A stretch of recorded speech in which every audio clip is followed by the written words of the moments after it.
அந்தர்பல் டீயடித்த அண்ணாமலை புதிய கட்சி ஆரம்பம். நண்பர்களே, அதிமுக தொண்டர்களாக இருந்தீங்க அப்படின்னா மறக்காம நம்ம சேனலை சப்ஸ்கிரைப் பண்ணிட்டு இந்த வீடியோக்கு ஒரு லைக் பண்ணிருங்க.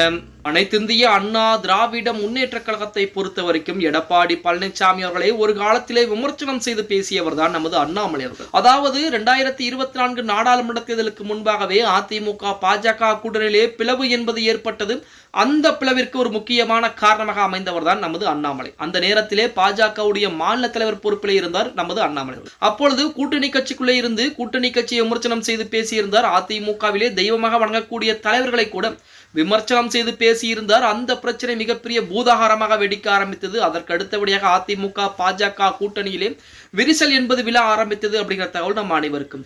இப்ப மறுபடியும் 2026 சட்டமன்ற தேர்தலுக்காக அதிமுக பாஜக கூட்டணி என்பது அமையக்கூடிய அந்த நேரத்தில் கூட எடப்பாடி பழனிசாமி முன்வைத்த ஒரே வார்த்தை, அதாவது உள்கட்சி பிரச்சனையை தலையிடக்கூடாது, அடுத்தபடியாக அண்ணாமலையை மாற்றம் செய்யப்படும். அவர் சொன்ன பிறகுதான் அண்ணாமலை மாற்றம் செய்யப்பட்டார் அப்படிங்கிற தகவல் கூட இணையதளங்களிலே ஒரு காலத்திலே பரவிக்கொண்டு இப்படிப்பட்ட சூழலில் பாஜகவில் இருந்து கொஞ்சம் கொஞ்சமாக ஓரம் கட்டப்பட்டு விட்டார் அண்ணாமலை. அண்ணாமலை இனி என்ன செய்ய போகிறார் அப்படின்னு பார்த்தா, தற்போது புதிய கட்சி ஆரம்பிக்கக்கூடிய வேளையில் இறங்கி இருப்பதாக கூட செய்திகள் என்பது வெளியாகிறது.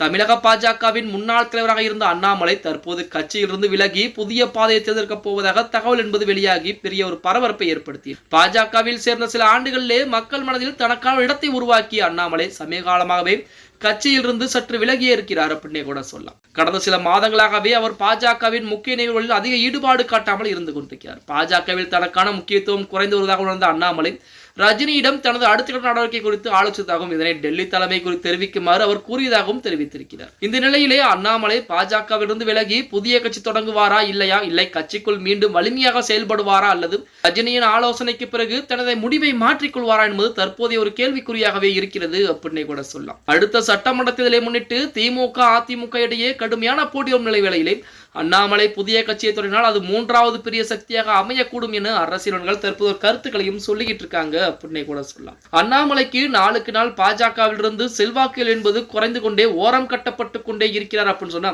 அதற்கு மாற்று கருத்துக்கள் எதுவும் சொல்ல முடியாது. அதன் காரணமாக அண்ணாமலை தற்போது புதிய பாதை ஒன்றை தேர்ந்தெடுக்க இருக்கிறாராம். அதாவது அண்ணாமலையை பொறுத்த வரைக்குமே புதிய கட்சியை ஆரம்பிக்கலாமா அப்படிங்கிற மாதிரி யோசனையில் கூட இருப்பதாக செய்திகள் என்பது வெளியாகி கொண்டிருக்கிறது அப்படின்னே கூட சொல்லலாம். எடப்பாடி பழனிசாமியை ஒரு காலத்திலே விமர்சனம் செய்து பேசியவர் தற்போது பாஜகவும் அவரையும் கைவிட ஆரம்பித்து விட்டது அப்படின்னே கூட சொல்லலாம். எது எப்படி இருந்தாலும் அதிமுகவை பொறுத்த வரைக்கும் 2026 சட்டமன்ற தேர்தலிலே மெகா கூட்டணி அமைத்து தனி பெரும்பான்மை, அதாவது மிகப்பெரிய வெற்றி வாய்ப்பை பதிவு செய்யக்கூடிய ஒரு கட்சி அப்படின்னே கூட சொல்லலாம்.